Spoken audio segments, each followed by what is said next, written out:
شبري ليت جداكاوي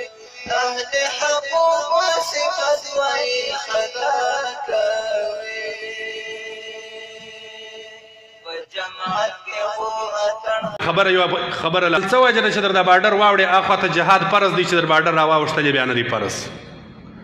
اعلان وکړه دواړو خواو ته جهاد فرض دی جهاد خو به د شریعت یو حکم وي ولې در بارډر اخوا ته فرض شو دې خوا ته پاته دی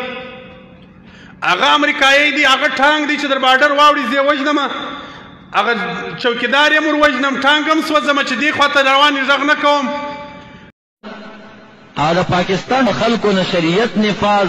دا بالکل داسې یو مثال دی لکه عنقا نوم مونږ اورېدلی چې دنیا کې شته دی خو لا چا لیدلی نه دی چې دا به لا کله پیدا کېږي او څه شکل دی د پاکستان د خلکو نفاذ شریعت د پاکستان د مفتیانو د جهاد فتوی دا به صرف او صرف تړلي افغانستان پورې دي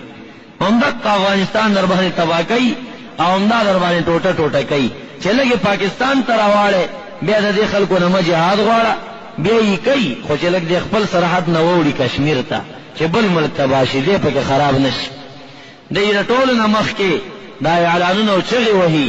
سب سے پہلے پاکستان سب سے پہلے پاکستان دا غټه خبر ده د هر شي نه مخکې پاکستان دی د ایمان نه پاکستان مخکې دی د اسلام نه مخکې دی د پښتو د غیرت نه مخکې دی د قوم نه مخکې دی د هر شي نه دا د دې شعار دی چې پاکستان مخکې دی اول به پاکستان بچ کوو او بیا که شریعت پکې چېرته بچ شوی او بچ که قرآن بچ شوی او بچ او که نو بچ شوی هغه دویمه خبر ده خو پاکستان به اول بچ کوو دا د پاکستان د بچی بچی شعار دی دا د پاکستان د ملام شعار دی دا د پاکستان د مفتیم شعار دی دی به جهاد کی په افغانستان خو په پاکستان نه دی به نفاذ شریعت راولي خو په افغانستان په پاکستان نه دا مفتیان د خدای اصلاح کی دی من کې زړه راوچ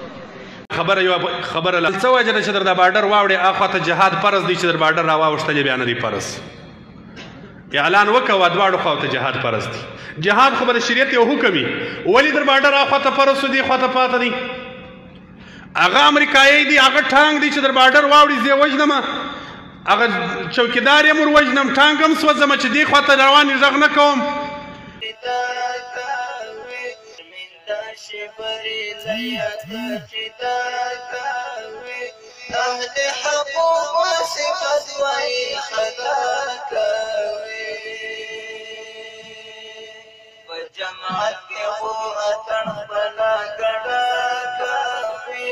أهل حقوق وصفت ويخداكاوي